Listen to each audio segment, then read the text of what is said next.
Bapa, Engkau yang setia Tuhan.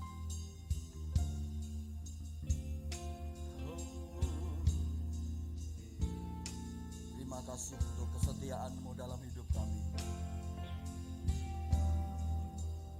Inilah kerinduan setiap kami Tuhan.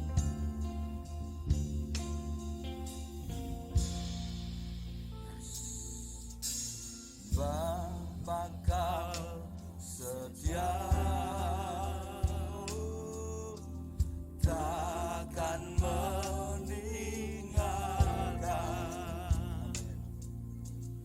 Aku percaya Engkau milikku dan kami milikmu ya Tuhan. Kerinduanku, tinggikan nama-Mu Tuhan. Karena ku tahu Engkau ada di dalam hidup kami ya Tuhan. Dan ku dalam-Mu, ubah ya Tuhan, ubah hatiku seperti hati-Mu, setulus salib-Mu, kasih-Mu, oh Tuhan.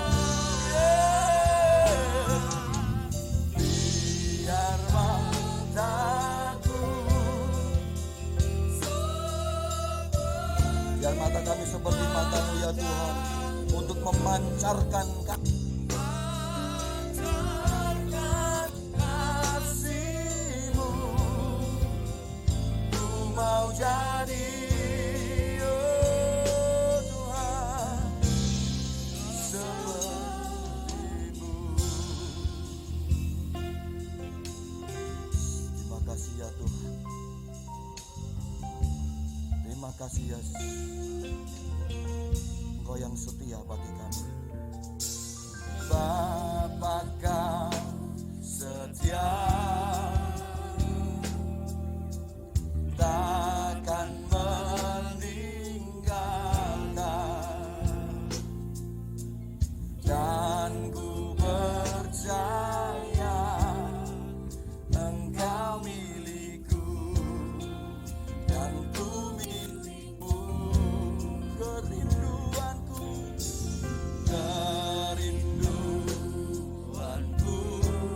tinggikan nama-Mu,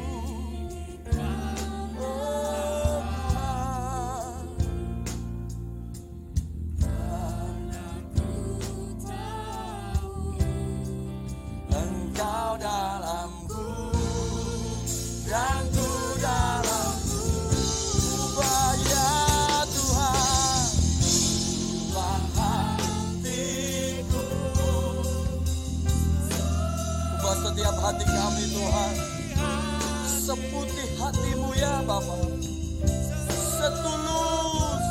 setulus kasih-Mu ketika Engkau mati di kayu salib, oh Tuhan.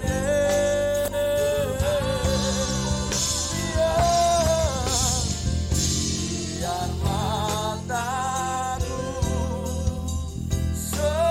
seperti mata-Mu, pancarkan kasih-Mu. Ku mau jadi, ubah hatiku, ubah hatiku. Mari kita bangkit berdiri bersama-sama di hadapan Tuhan. Yes.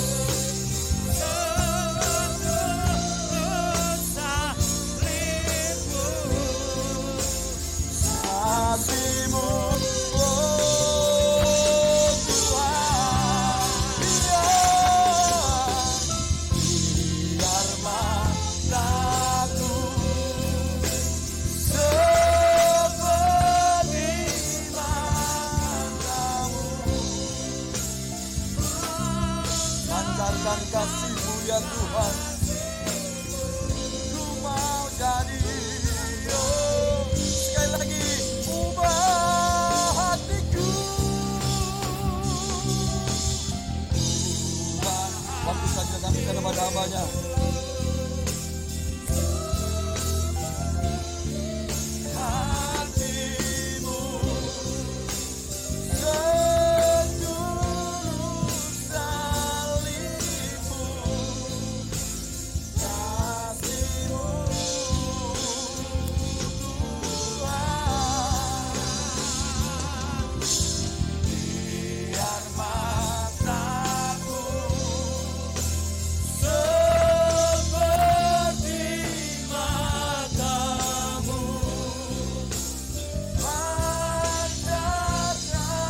Saya rindu sajak seluruh sidang jemaat di tempat ini. Angkat kedua tanganmu tinggi dan katakan, ubah hatiku seperti hatimu. Terima kasih Tuhan.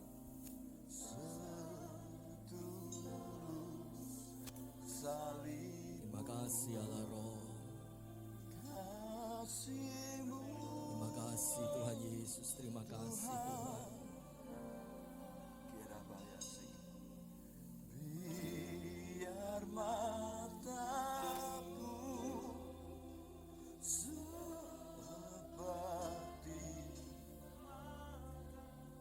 Terima kasih Tuhan Yesus.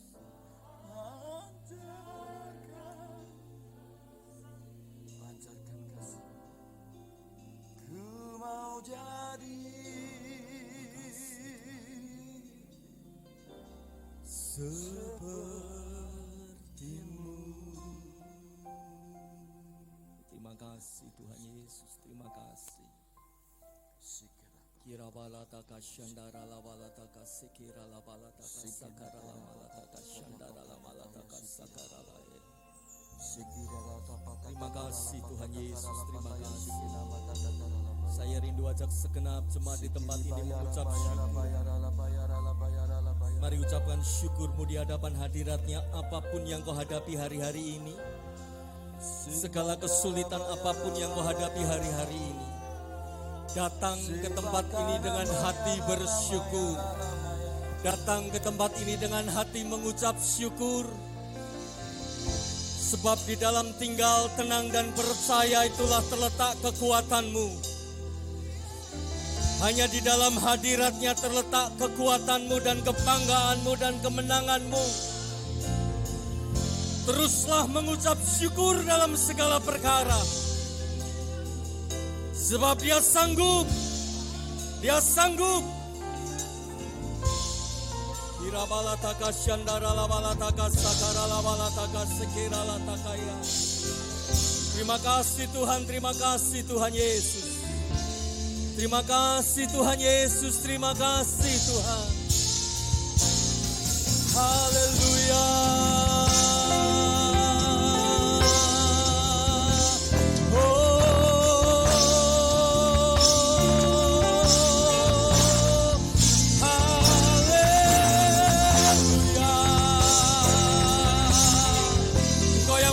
Atas setiap pujian kami, Kau yang berkuasa atas setiap hidup kami. Terima kasih Bapa, terima kasih. Terima kasih Tuhan, terima kasih. Ajaib, ajaib Allah yang kami sembah. Segala hormat, puji dan syukur kami naikkan, kami persembahkan hanya di dalam nama Engkau saja yang kudus, Yesus Kristus Tuhan. Sebab kami tahu di bawah kolong langit ini tidak ada satu nama pun yang daripadanya kami beroleh selamat selain daripada nama Yesus Kristus Tuhan. Kau yang memulihkan kami, Kau yang menyegarkan kami. Terima kasih Tuhan Yesus. Hanya di dalam nama Engkau yang maha ajaib, nama Engkau Yesus Kristus Tuhan, kami siap terima berkat-berkat firman-Mu pada pagi hari ini. Terima kasih Tuhan Yesus, terima kasih. Mari yang sepakat dengan iman percaya, dengan mantap katakan amin bersama-sama. Amin. Sekali lagi berikan kemuliaan bagi Yesus Kristus Tuhan Allah kita yang ajaib. Silakan duduk kembali. Tuhan Yesus memberkati. Terima kasih buat seluruh pelayan Tuhan, worshiper di tempat ini, pelayan pujian penyembahan di tempat ini yang sudah memberkati kita sekalian. Tuhan Yesus memberkati. Shalom Bapak Ibu Saudara sekalian, penuh sukacita. Dan saya bersyukur kalau pagi hari ini kita boleh bersama-sama kembali bertemu di tempat ini untuk merayakan kebangkitan Yesus setiap hari, setiap waktu, setiap minggunya. Karena saya percaya Yesus sudah bangkit atas hidupmu dan saya. Kalau Yesus bangkit atas hidupmu dan saya, pemulihan dan kebangkitan hidupmu pasti dan sudah terjadi. Yang sepakat katakan amin. Diberikan judul firman Tuhan pada pagi hari ini, jalan lurus yang belum tentu lurus. Amsal pasal yang ke-14. Kitab Amsal pasal yang ke-14, ayat yang ke-12 saya bacakan bagi penjenengan sekalian. Ada jalan yang disangka orang lurus tetapi ujungnya menuju maut. Sepanjang hidup manusia selalu dan senantiasa bersinggungan, bersentuhan dengan apa yang namanya kesulitan hidup, masalah hidup. Yang seringkali kita ungkapkan dalam sebuah bahasa kiasan, awan gelap, badai gelombang hidup, topan badai yang selalu senantiasa ada di dalam setiap hidup kita. Belum selesai masalah yang satu, muncul masalah yang lain. Belum rampung persoalan yang ini, muncul persoalan yang lain. Dan seringkali kita mengeluh, hidup kok selalu diselimuti masalah. Pernah saya katakan beberapa minggu yang lalu, itulah tandanya engkau sebagai manusia, hidup yang diselimuti masalah.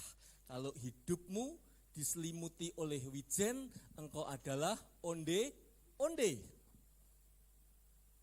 Berarti engkau dan saya masih hidup ketika kita bersinggungan dengan masalah. Kedamaian yang hakiki, kedamaian yang sejati, kedamaian yang sesungguhnya bukan berarti ketika hidup kita masalah, hidup kita lepas dari masalah, hidup kita tanpa problem, tanpa kesulitan, tanpa sakit penyakit, boten. Tapi hidup kedamaian yang sesungguhnya adalah ketika Allah hadir di dalam hidupmu. Yang sepakat katakan amin. Apapun kesulitanmu hari-hari ini, seringkali kita berkata kepada Tuhan, kok gak rampung-rampung badai hidupku. Allah seringkali bekerja di luar akal nalar kita. Dan itulah Tuhan. Dia tidak meredakan badai hidup kita, tapi sesungguhnya dia sedang meredakan badai-badai di mindset kita. Yang mengerti katakan amin. Badai yang sesungguhnya, topan gelombang yang sesungguhnya itu ada di pikiran kita. Dan itu yang hari-hari ini Allah sedang ubah mindsetmu, mindsetku, pikiranmu, pikiranku. Dia sedang redakan itu. Matius pasal yang ke-14 ayat yang ke-27.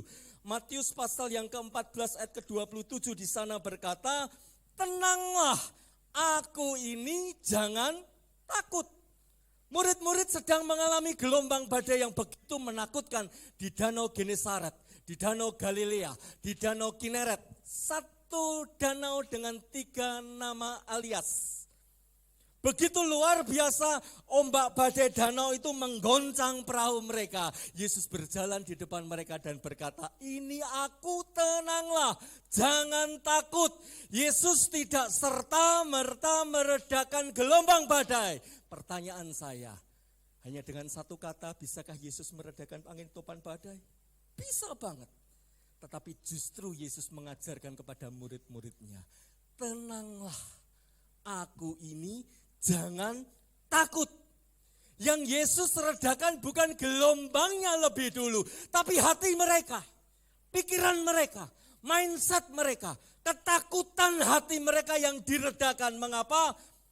Yesaya pasal yang ke-30:15 berkata, di dalam tinggal tenang terletak kekuatanmu. Yang sepakat katakan amin. 1 Petrus pasal yang ke-4 ayat 7b berkata dengan amat sangat meyakinkan, kesudahan segala sesuatu sudah dekat, karena itu kuasailah dirimu dan jadilah tenang, supaya apa? Engkau dapat berdoa. Seringkali Allah tidak redakan terlebih dahulu badai gelombang hidupmu. Tapi mindsetmu, pola pikirmu, persepsimu dan persepsiku yang diredakan oleh Tuhan. Masalah timbul, persoalan timbul seringkali disebabkan 2 hal utama, 2 hal besar. Yang pertama adalah faktor eksternal, penyebab dari luar. Pandemi ini siapa yang bisa menolak? Yang berkecamuk di negara-negara besar, kita juga terkena. efeknya, impactnya, pengaruh buruknya, segala sendi ekonomi sosial pun terkena. Sampai yang jelimet-jelimet kecil-kecil pun terkena imbas dari pandemi ini. Siapa bisa menolaknya? Enggak bisa. 2008 saya masih ingat banget, saya sempat komplain dengan seorang ibu, seorang agen asuransi yang memberikan simulasi begitu luar biasa, wow. Ketika kita menanamkan uang, sekitar 8-10 tahun kemudian uang kita berlipat kali ganda 130%. Saya katakan apakah ini enggak terlalu lebay? Apakah ini enggak terlalu expected banget, terlalu tinggi jangkauannya? Dia berkata apa? Tenang, uang kita dikelola oleh ahlinya, oleh expert di bidangnya. Telinga saya ini masih kenceng banget dengar kata-kata expert di bidangnya, ahlinya. Itu akhir tahun 2007 kalau enggak salah. Awal 2008, Januari, Februari, kita mendengar, kita menyaksikan sebuah perusahaan besar bernama JP Morgan hancur luluh lantak diterpa Krismon jilid kedua. Asuransi AIA hancur berantakan hingga ganti nama. Dan begitu banyak kok perusahaan-perusahaan besar yang hancur gulung tikar. Gegara apa? Pengaruh dari luar. Indonesia pun terkena dampak yang begitu luar biasa. Siapa bisa menentangnya? Siapa bisa menolaknya? Tidak ada. Yang kedua, penyebab yang kedua adalah intern kita. Kesalahan diri kita. Baik buruk keadaan kita hari-hari ini ditentukan pilihan kita, pijakan kaki kita, keputusan kita di masa yang lalu. Yang mengerti sepakat katakan amin. Dan apa yang kau pilih hari-hari ini, engkau tetapkan hari-hari ini, engkau ambil pilihanmu hari-hari ini, mempengaruhi hidupmu di masa yang akan datang. Seringkali, sekali lagi saya katakan, kita susah hari ini juga akibat apa yang sudah kita putuskan hari-hari yang lalu. Kita ambil pilih-pilihan hidup kita di hari-hari yang lalu. Kita senang hari ini pun adalah satu pilihan yang kita ambil di waktu yang lampau. Dan pagi hari ini kita mau belajar setidaknya ada 3 hal pilihan-pilihan di dalam hidup ini yang harus engkau dan saya cermati. Bagaimana kita bijaksana memilih, menetapkan langkah hidup kita lewat pilihan-pilihan hidup ini. Hidup ini sesungguhnya adalah memilih. Amin. Hidup ini sesungguhnya adalah pilihan. Dan pilihanmu hari ini akan menentukan jalan hidupmu di masa yang akan datang. Pilihan yang pertama adalah pilihan di mana kita akan tinggal dan bekerja. Ekuivalen sejalan dengan di mana kita akan studi, kita akan melanjutkan pelajaran kita, pendidikan kita. Harus kita tentukan lewat pilihan yang benar-benar matang. Alkitab dengan jelas menjelaskan kepada engkau dan saya ada sebuah kisah. Kisah seorang yang benar kata firman Tuhan namanya Lot. Tinggal di sebuah kota, di sebuah daerah bernama Sodom dan Gomora. Kisah ini terambil dari Kejadian pasal yang ke-13, ayat yang pertama sampai 13, tidak perlu kita baca secara utuh, tapi mari kita lihat hanya sepotong demi sepotong ayat untuk kita boleh fokus terhadap kisah ini. Dikisahkan Lot bersama dengan Abraham, pamannya, dan seluruh keluarganya, sanak familinya, hamba-hambanya, ternak kambing dombanya, keluar dari tanah Ur-Kasdim, tanah Mesopotamia, Irak pada waktu ini. Diperintahkan oleh Tuhan, pergilah engkau Abraham ke satu tempat yang nanti aku akan tunjukkan kepadamu. Ketika mereka sampai di sebuah tanah bernama Kanaan, tanah perdikan, tanah yang diberikan Tuhan kepada Abraham dan seluruh keturunannya. Di sana pun tinggal bersama dia, istri dan kemenakannya, kerabatnya, hamba-hambanya, budak-budaknya. Tumbuh kembang mereka di sana sebagai satu keluarga, satu kaum yang diberkati dengan luar biasa. Kambing domba mereka berkembang dengan begitu pesatnya sehingga tanah di mana mereka tinggal sudah tidak mampu lagi menyediakan kebutuhan konsumsi bagi ternak domba mereka. Efeknya apa? Pengaruhnya apa? Muncul pertikaian. muncul konfrontasi, muncul friksi di antara para hamba-hamba Lot dan hamba-hamba Abraham. Uang, harta kekayaan bisa merekatkan persahabatan menjadi persaudaraan. Tetapi sebaliknya, uang, harta benda membuat keluarga tercerai-berai. Betul demikian? Dan Abraham pun menyadarinya. Kalau ini dibiarkan, konfrontasi ini akan terus berjalan, maka keluarganya akan retak, hancur berkeping-keping. Karena itu dia panggil Lot, keponakannya. Kita berjalan ke atas sebuah bukit. Aku putuskan, kemana engkau berjalan? Aku akan berjalan sebaliknya. Kemana engkau memilih satu lahan, satu daerah, satu wilayah untuk engkau tinggal menetap di sana? Aku pun akan berjalan sebaliknya. Dan ayat yang ke-10 berkata demikian. Lalu Lot melayangkan pandangnya. Kejadian pasal 13 ayat yang ke-10. Dan dilihatnya bahwa seluruh lembah Yordan banyak airnya seperti taman Tuhan, seperti tanah Mesir sampai ke Zoar. Hal itu terjadi sebelum Tuhan memusnahkan Sodom dan Gomora. Lot memilih lewat kalkulasi. Kalkulatornya mulai jalan. Hitung-hitungannya mulai jalan. Untung ruginya mulai dihitung oleh Lot. Kalau aku tinggal di sana, di sana, di sana, dan di sana, untungnya apa, ruginya apa? Normal, wajar, sudah selayaknya, sudah semestinya pun kita berlaku seperti Lot. Lot menghitung dengan cermat. Lembah Yordan begitu subur tanahnya, airnya begitu melimpah. Rumput-rumput padang di sana begitu melimpah, sekalipun ayat yang ke-13. Lot tahu, ayat 13 berkata, adapun orang Sodom sangat jahat dan berdosa di hadapan Tuhan. Ada sebuah bangsa yang tinggal di kota Sodom. Hidupnya maaf bicara brengsek, kotor, busuk. Lot tahu, Lot dengar itu, Lot menyadari itu. Tetapi kalkulasinya lebih banyak manfaat daripada mudaratnya, pikir Lot. Untuk aku tinggal di seberang sungai Yordan. Dan diputuskannyalah Lot tinggal di sana. Abraham berjalan kebalikannya. Apa yang terjadi? Lot berkembang pesat harta kekayaannya. Kambing dombanya begitu hebat, luar biasa. Lot berubah menjadi seorang konglomerat kecil.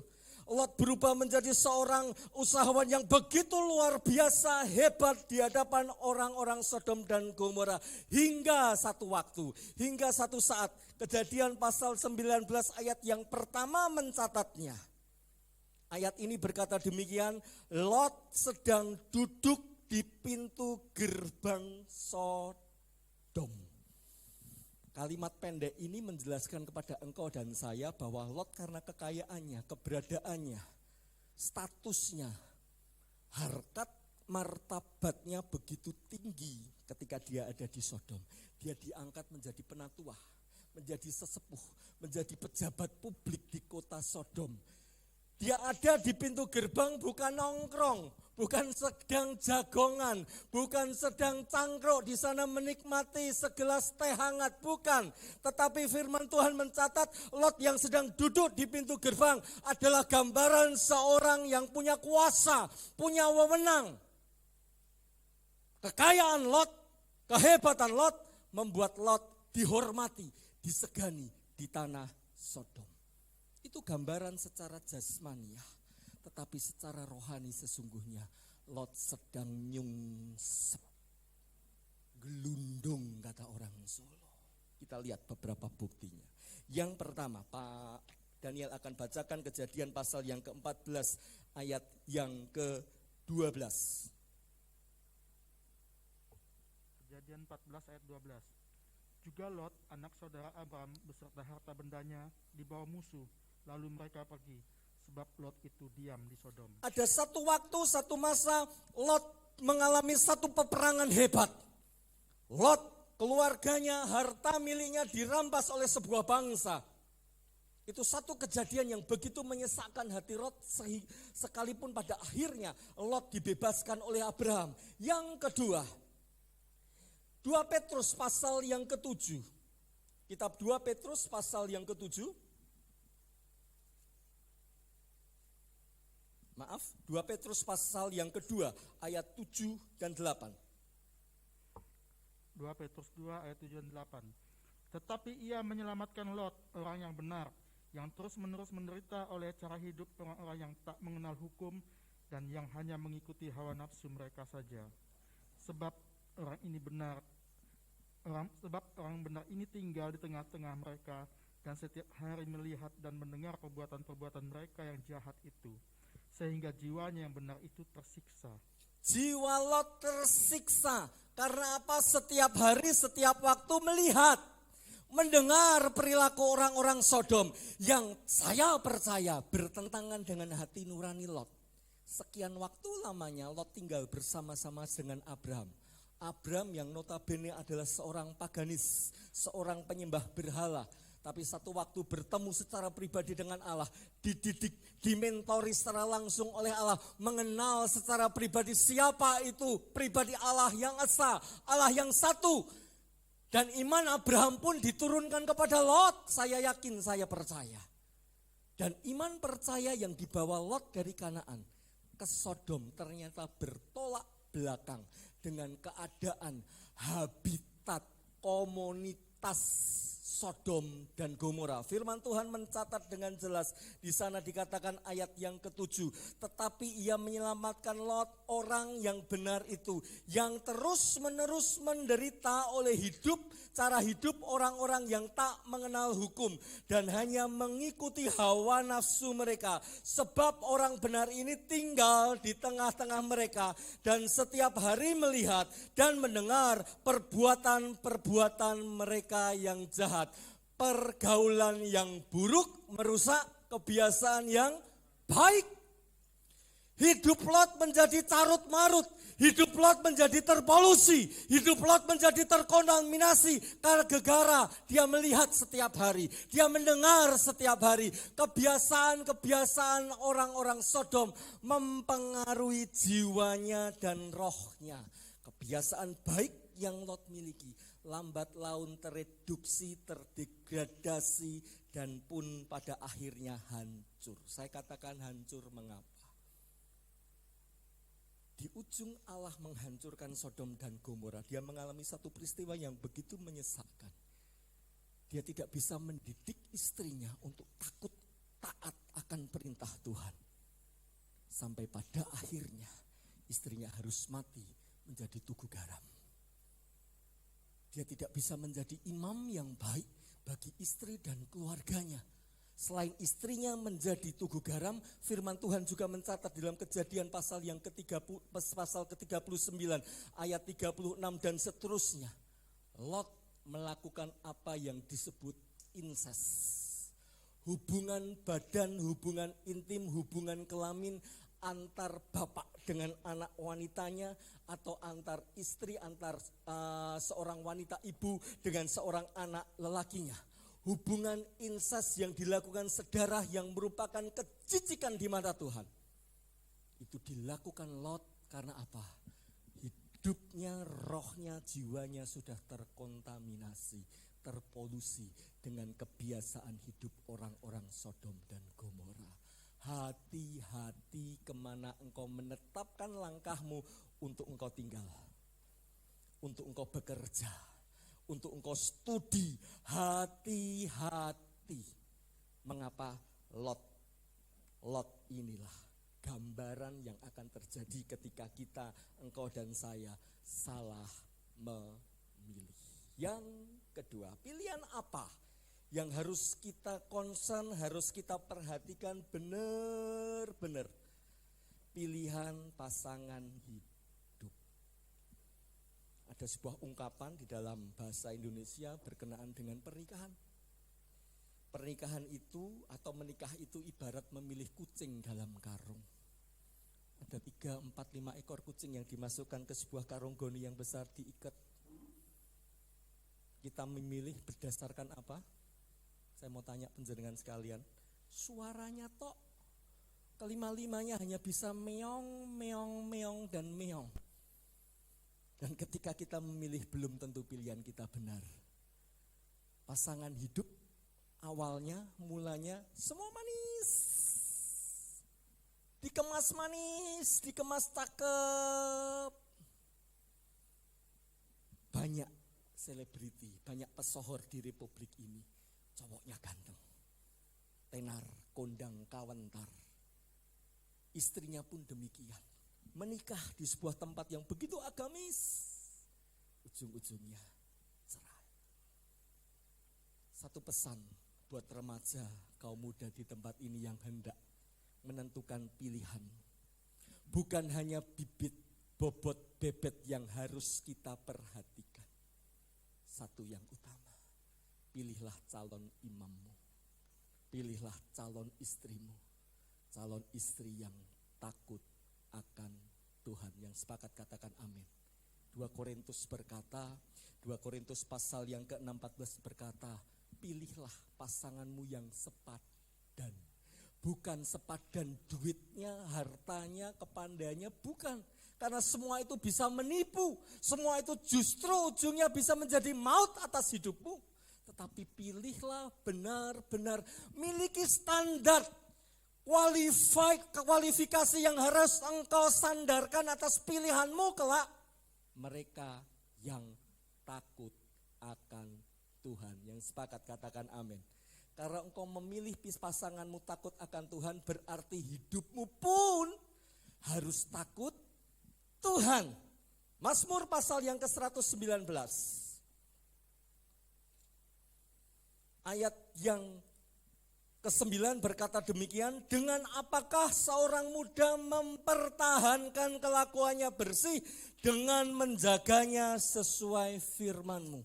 Firman-Mu pelita bagi kakiku, terang bagi jalan-jalanku. Engkau memilih pasangan hidup. Jangan hanya apa yang indah, cakep dilihat di mata. Saya punya teman yang satu saat pernah dengan bercucuran air mata dia menangis ketika saya berkata, apa yang kau pertaruhkan dulu untuk mendapatkan cintanya, hari ini bertolak belakang dengan apa yang kau harapkan. Dia tinggalkan iman kepada Kristus. Dan hari ini, hari-hari ini dia pernah berkata kepada saya, kecewa. Dia tinggalkan Yesus, dia dapatkan dunia yang dia harapkan. Tapi dunia yang dia harapkan tidak seperti yang dia mau.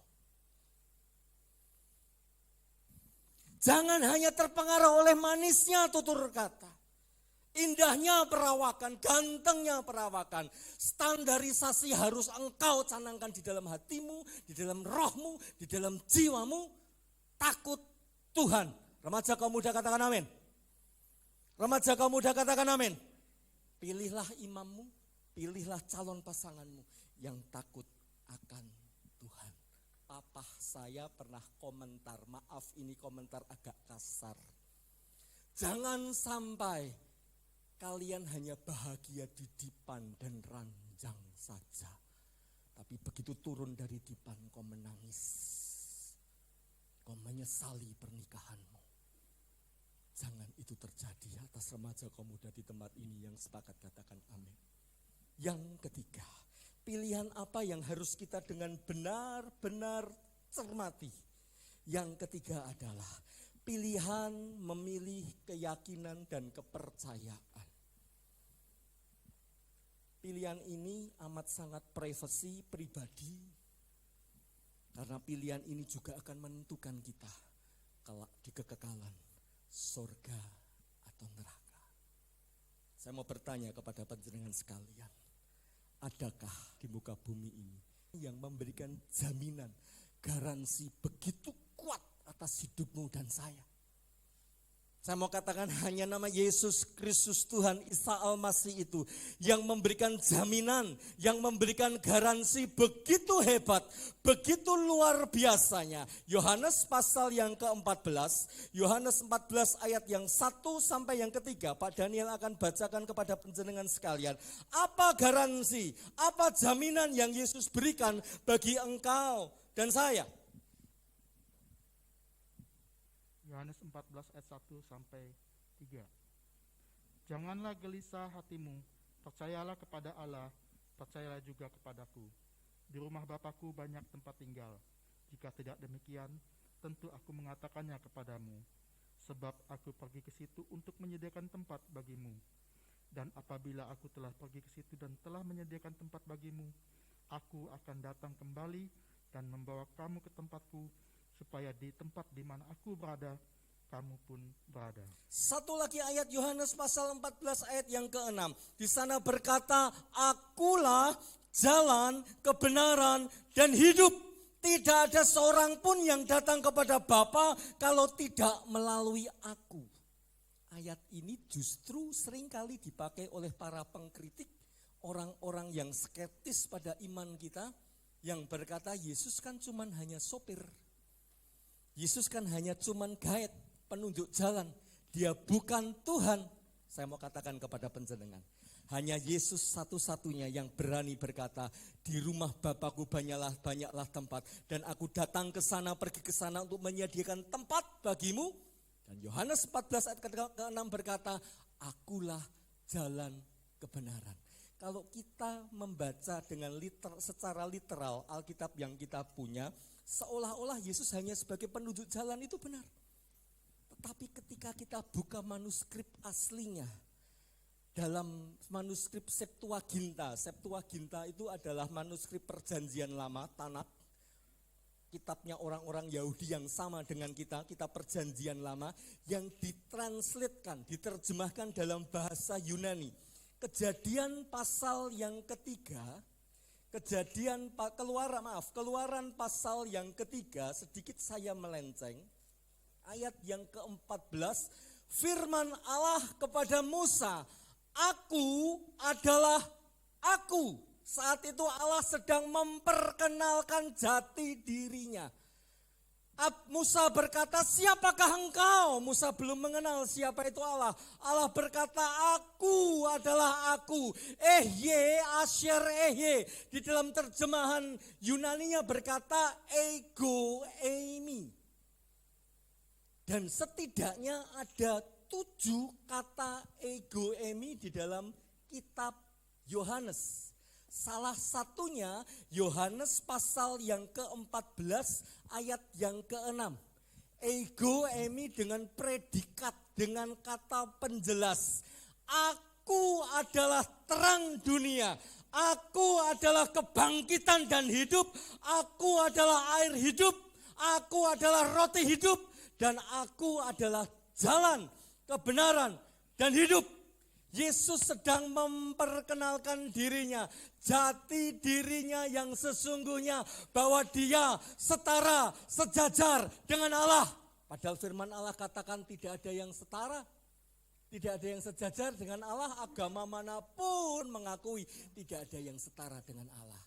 Berarti ketika dia menyejajarkan dirinya dengan Allah, dia itulah Allah yang sesungguhnya, Allah yang berinkarnasi menjadi manusia, Allah yang menjadi daging lewat kelahirannya, lewat seorang perawan Maria untuk menebus dosamu dan dosaku, menyatakan kasihnya bagimu dan bagimu serta bagiku yang sepakat katakan amin. Hanya Yesus yang berani berkata, akulah jalan, kebenaran, dan hidup. Sekali lagi Kisah Para Rasul pasal yang ke-4 ayat yang ke-12 di sana berkata, di bawah kolong langit ini, sekali lagi saya katakan, tidak ada satu nama pun yang daripadanya kita beroleh selamat selain nama Yesus Kristus Tuhan. Lewat apa yang saya sajikan, pilihan ada di tangan kita. Mau memilih yang masih moga-moga, semoga selamat, atau ketika engkau dan saya melakukan keselamatan itu, mengerjakan keselamatan itu dengan takut dan gentar, jaminannya jelas, garansinya jelas. Pilih yang mana? Pilih yang mana? Pilihanmu hari ini menentukan hidup kekekalanmu. Kelak. Di dalam Yesus ada jaminan hidup. Di dalam Yesus ada garansi engkau dan saya akan hidup di dalam kekekalan yang sepakat katakan amin. Masalahnya, pertanyaannya, bro, bung, Bagaimana kalau aku sudah kadung salah pilih? Pijakanku salah di masa lalu sehingga hari-hari ini aku harus hancur berkeping-keping. Aku harus rumah tanggaku berantakan, usahaku hancur. Kalau sudah kadung, sudah terlanjur, apa yang harus kita perbuat? Firman Allah dengan jelas berkata, dalam Yesaya pasal yang ke-42 ayat yang ketiga, buluh yang patah, terkulai takkan diputuskannya. Dan sumbu yang sudah mulai pudar nyalanya takkan dipadamkannya. Yang sepakat katakan amin. Ketika engkau merasa hidupmu sudah hancur akibat pilihan-pilihanmu yang salah, firman Tuhan berkata, engkau tidak akan diputuskannya, engkau tidak akan dipadamkannya. Ingat kisah Simon Petrus, seorang yang kurang ajar, menolak Yesus, bahkan mensumpah serapah Yesus. Dosanya, kesalahannya tidak lebih baik tidak lebih ringan daripada dosa daripada Yudas Iskariot. Tetapi ketika dia membuka diri, membuka hati, Yohanes pasal yang ke-21 ayat 15 sampai yang ke-19, 3 kali Yesus berkata kepada Simon Petrus, apakah engkau mengasihi aku? 3 kali. Allah masih memberikan kesempatan untuk Simon Petrus bangkit. Rise up again. Bangkit kembali. Dan hal yang sama, kesempatan yang sama pula sudah Allah berikan dan takkan terus berikan bagimu dan bagiku. Yang sepakat katakan amin. Ketika engkau berkata, hidup rumah tanggaku hancur berantakan, ibarat nasi sudah jadi bubur.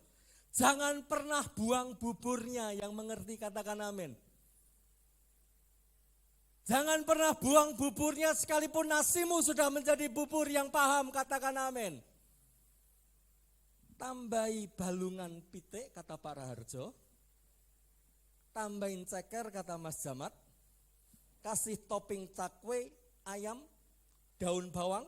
Jadilah semangkuk bubur ayam yang nikmat, yang menyehatkan, yang mengenyangkan. Sekalipun hidupmu sudah hancur berantakan di tangan seorang penjunan, dia akan ubah hidupmu menjadi hidup yang baru. Yang percaya katakan amin. Jangan pernah merasa aku sudah hancur, tidak berguna, tidak berarti apa-apa. Petrus contohnya. Di akhir hidupnya, Petrus satu di antara 12 orang martir yang dibantai oleh Nero dan para pengikut-pengikut Nero yang lain.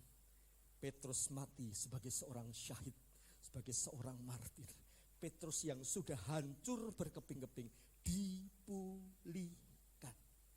Dan hidupku pun akan dipulihkan. Yang sepakat katakan amin.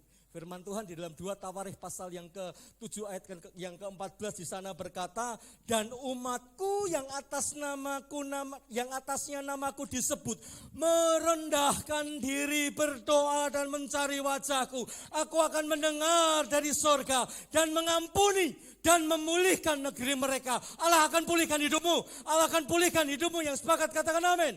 Ketika engkau berbalik dari cara hidupmu yang lama, berdoa, bertobat, engkau akan dipulihkan menjadi ciptaan-ciptaan yang baru. Pertanyaan berikutnya, pertanyaan yang terakhir, bagaimana caranya supaya kita bisa benar-benar mendapat jalan yang lurus? Galatia pasal yang ke-5. Pak Daniel akan bacakan bagi penjenengan sekalian. Galatia pasal yang ke-5 ayat yang ke-25. Galatia 5 ayat ke-25.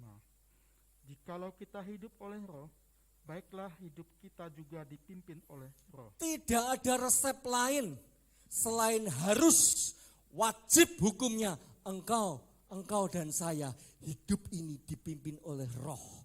Roh Allah itu sendiri, Roh Kudus. Yang mengerti lambaikan tanganmu.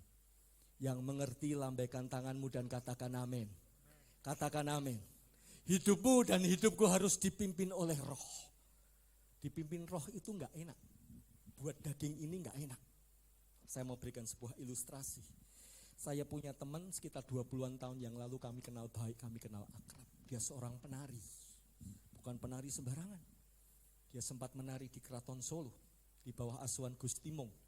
Dia bercerita, dia sempat menarikan tari Bedoyo Ketawang. Bapak-bapak, ibu-ibu yang seusia saya lebih mesti ngerti apa itu Bedoyo Ketawang.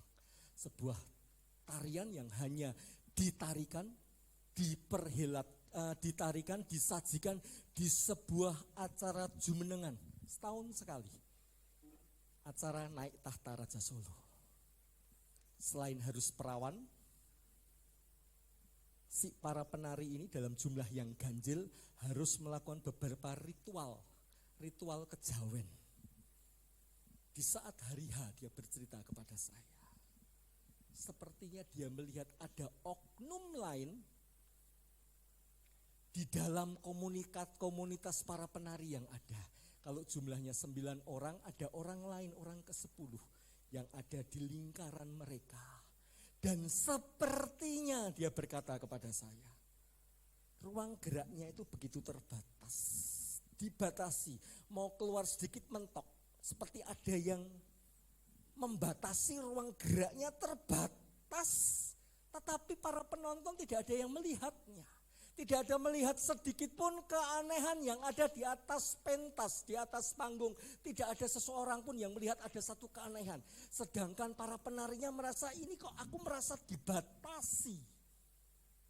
Ternyata ada satu oknum yang membatasi ruang gerak mereka supaya mereka tidak salah menjalankan tari-tarian itu. Baru dia sadar ada satu kekuatan supranatural yang menuntun setiap penari itu untuk melakukan tarian sedemikian perfectnya, sedemikian manisnya, sedemikian anggunnya. Apalagi hidup kita. Ketika engkau menyerahkan hidupmu dan hidupku di bawah pimpinan Roh Kudus, ada sesuatu yang tidak mengenakkan bagi daging ini. Sepertinya kebebasanmu terenggut, terambil. Bos saya kecil punya teman seorang yang begitu belajar bagaimana hidup dengan Roh Kudus. Dia berkata, jangankan untuk mengambil keputusan besar, sekedar mengulurkan tangan untuk memberi pun saya belajar bertanya, Roh Kudus benar enggak saya memberi? Mengapa? Dia mendapat satu pengertian. Kalaupun kita memberi itu baik enggak? Tapi kalau uang, materi, apa yang kita berikan untuk pekerjaan yang buruk, benar enggak? Bagi kita urusan masing-masing. Tetapi di alam roh, kita juga dituntut tanggung jawabnya. Ada kejadian pembunuhan, orang ini enggak ngerti kejadiannya, hanya dimintai tolong. Bantu gotong kantong itu, masukkan ke bagasi. Saya masih ingat banget kronologinya, tapi sudah begitu samar-samar. Begitu diangkat itu kantong yang dia tidak tahu isinya apa. Satu saat ketika kasus ini terbongkar, apa yang dia angkat? Kantong mayat. Kena enggak orang ini? Kena. Kena hukum enggak? Kena hukum. Hukum penyerta, dia kena. Demikian juga hidupmu ketika engkau dan saya benar-benar dipimpin Roh Kudus. Ada sesuatu yang sepertinya membatasi kedagingan kita, nafsu kita, keinginan hidup kita yang biasanya kita enak saja berjalan, sepertinya kita mulai terbatasi. Tetapi hal itu baik bagi rohmu. Firman Tuhan dalam Matius pasal yang ke-26 berkata, daging ini lemah, roh ini penurut. Kalau daging ini dibiarkan penuh dengan segala hawa nafsu, maka daging ini akan membawa engkau dan saya menuju kebinasan. Yang mengerti katakan amin. Ketika engkau dan saya membuka diri ini, hidup ini untuk dipimpin oleh roh, maka engkau dan saya sejatinya sedang mencari, sedang menuju jalan yang benar-benar lurus. Hanya lewat hubungan intim dengan Roh Kudus saja. Setiap waktu, setiap harinya engkau dan saya sedang membuka diri untuk hidupmu dan hidupku dipimpin oleh roh yang mengerti katakan amin. Dengan kita dipimpin oleh roh, kita akan mengerti, mengenal siapa Tuhan sang pemilik hikmat itu. Kalau enggak intim, enggak ngomong, enggak berbicara, bagaimana bisa kenal? Bagaimana kita bisa mengerti hukum-hukumnya kalau kita enggak kenal? Padahal firman Tuhan di dalam Mazmur pasal yang ke-111. Mazmur pasal yang ke-111 ayat-ayat yang terakhir.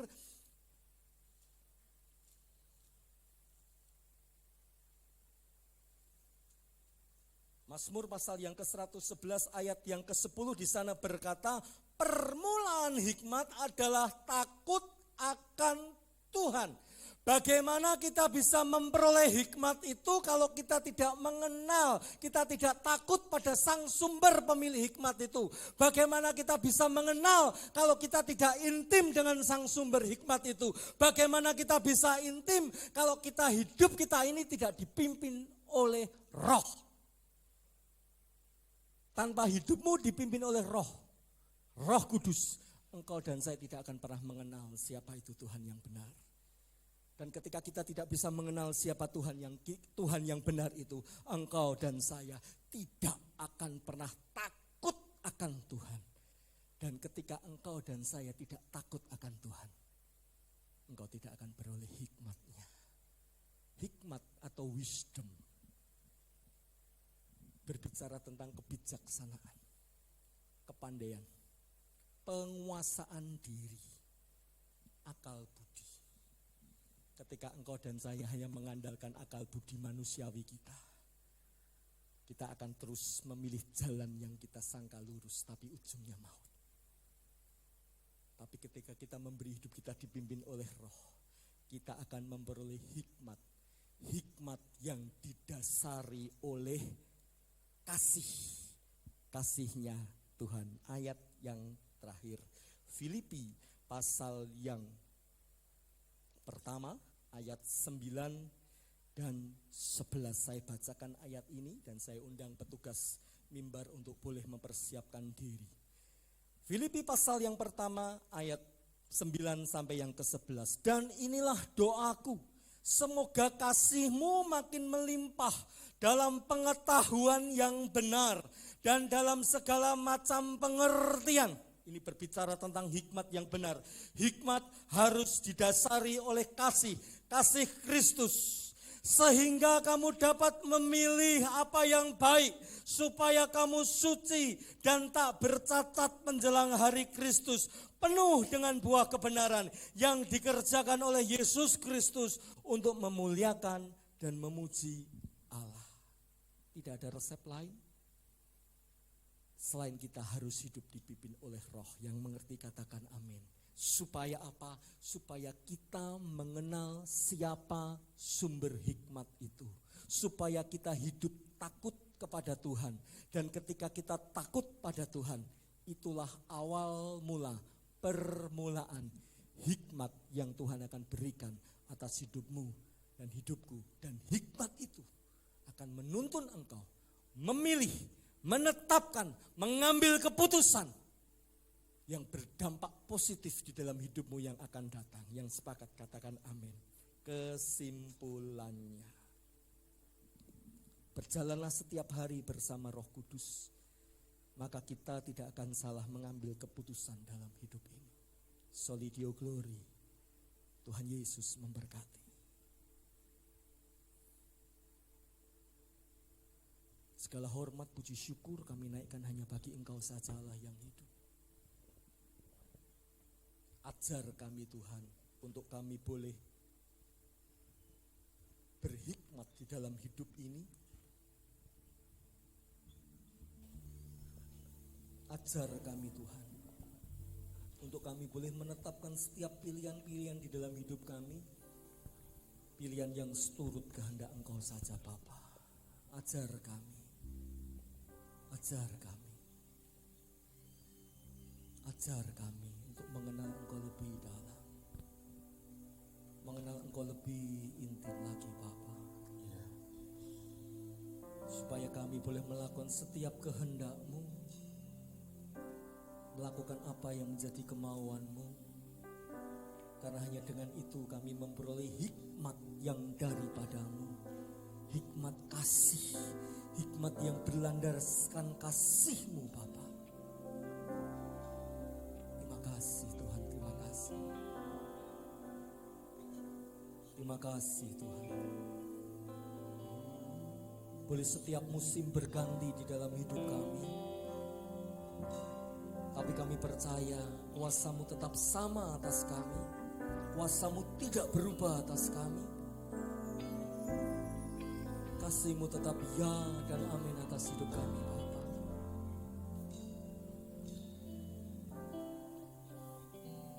Terima kasih Tuhan. Semusim berlalu, Engkau selalu peliharaku. Kasih-Mu dan setia-Mu, Kasih dan setia, terima kasih Tuhan. tak pernah layu. Sekali lagi bersama-sama, semusim berlalu, Semusim berlalu, terima kasih Tuhan. namun Kau selalu Sehingga kita mau bangkit berdiri bersama-sama. peliharaku. Kasih Kasih dan setiamu, tak pernah layu. saya rindu jemaat saja. Jemaat saja naikkan dari awal. Katakan semusim berlalu. Semusim berlalu.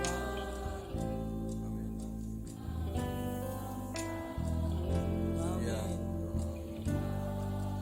Kirabaya sikirada. Kirabaya sikirabaya. Terima kasih Tuhan. Sama-sama angkat tanganmu tinggi dan katakan Luas dari waktu tepat samudra, aman. kebaikan-Mu Bapa takkan habis di hidupku. Lebih tinggi dari cakrawala, tak terbatas kasih-Mu. Ku bersyukur.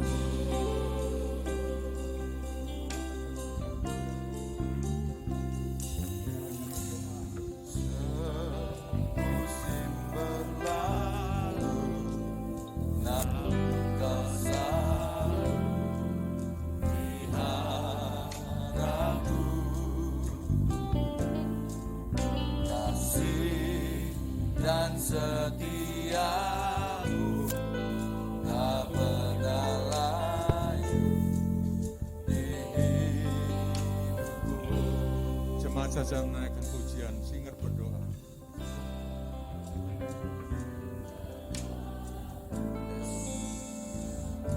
Kirabaya sikirabaya syukur.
atas kasih-Mu lebih tinggi dari samudra.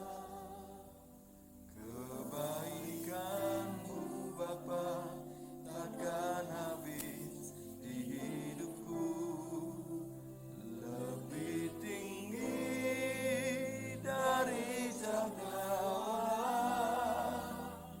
tak terbatas kasih-Mu. Sungguh ku bersyukur, Lebih luas, lebih luas dari samudra. siapa yang merasakan kebaikannya Tuhan, angkat tangan-Mu, angkat tangan-Mu. Takkan habis di hidupku, lebih tinggi dari cakrawala, tak terbatas kasih-Mu. Sungguh ku bersyukur. Naikkan ucapan syukur atas kasih anugerah Tuhan. Naikkan ucapan syukur. Jika kita punya pilihan terhadap istri, terhadap suami, dan itu pilihan yang terbaik yang Tuhan sudah berikan bagi kita. Jika kita hidup dalam sebuah pilihan dan kita telah belajar dari pilihan hidup, kita bersyukur pada Tuhan. Terima kasih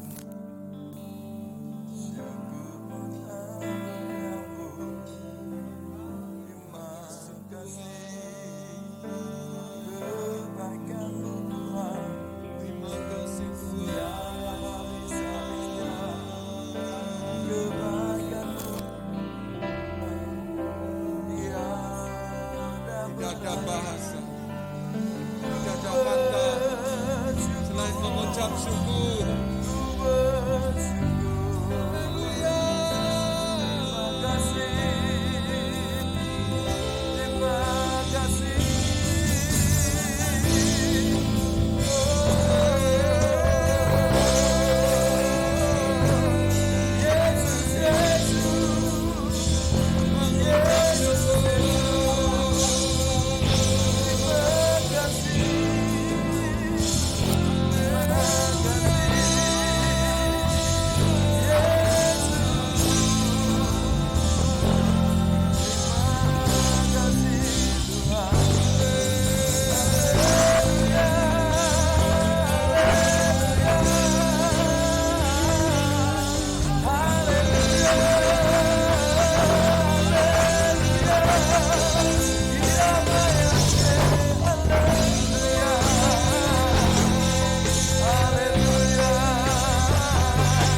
Banyak jalan disangka lurus tetapi ujungnya pada maut.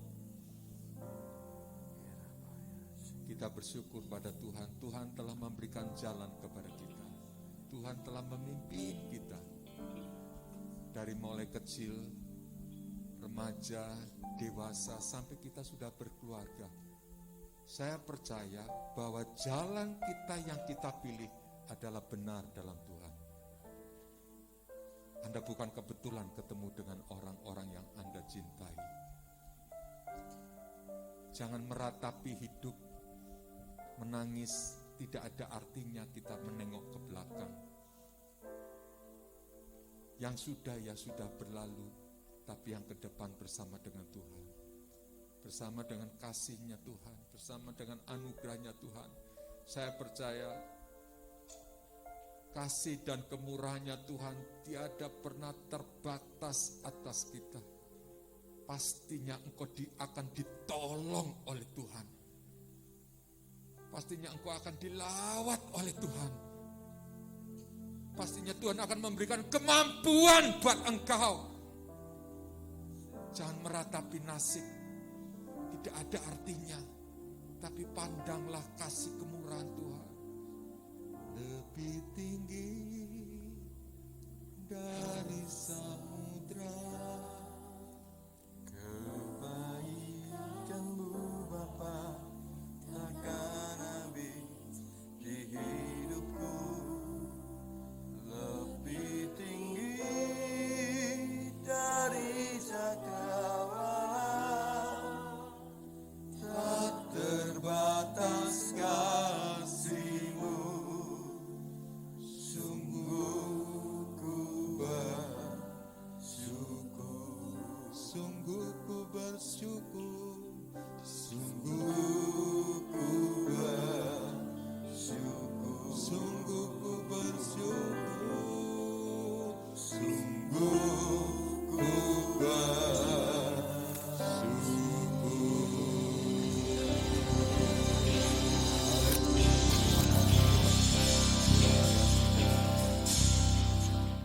Kita akan akhiri ibadah kita ya. Monggo proko memuji Gusti Yesus, layan renang ing manalah kepabingan. men Gusti Sang punya bisa ganjaran ingkang mulya. Wonten swarga, ayam tentrem gesang langgeng salaminya muji Gusti. Glory, haleluya. sama-sama. Rokok memuji Gusti Yesus, layan renang Ing mana kepabingan. hatimu penuh sukacita, Gusti sama punya datang ganjaran ingkang mulya. Wonten swarga, ayam tentrem gesang langgeng salaminya puji Gusti. Glory, wonten swarga, amin. Wonten swarga, ayam tentrem gesang langgeng salaminya puji Gusti. Glory, haleluya.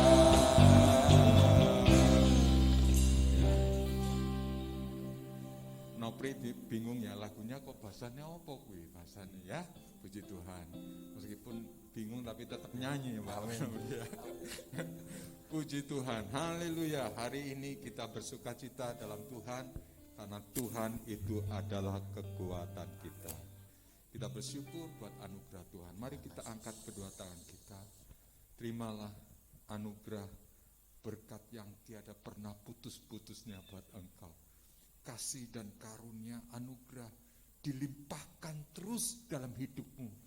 Dalam keberadaan apapun Tuhan pasti mencukupkan hidupmu. Dan Tuhan memberikan anugerah-nya yang tiada pernah terbatas. Bungkus tutup dengan darah-Mu Yesus. Bungkus tutup jemaat-Mu dengan darah-Mu Tuhan. Dari segala panah api iblis. Dari panah segala kesulitan hidup Tuhan. Di dalam nama Tuhan Yesus. Kami mintakan semua itu doa dalam berkat dalam anugerah Allah, Bapa, Putra, dan Roh Kudus. Dalam nama Tuhan Yesus. Terima kasih Tuhan, terima kasih. Kita bersyukur pada Tuhan.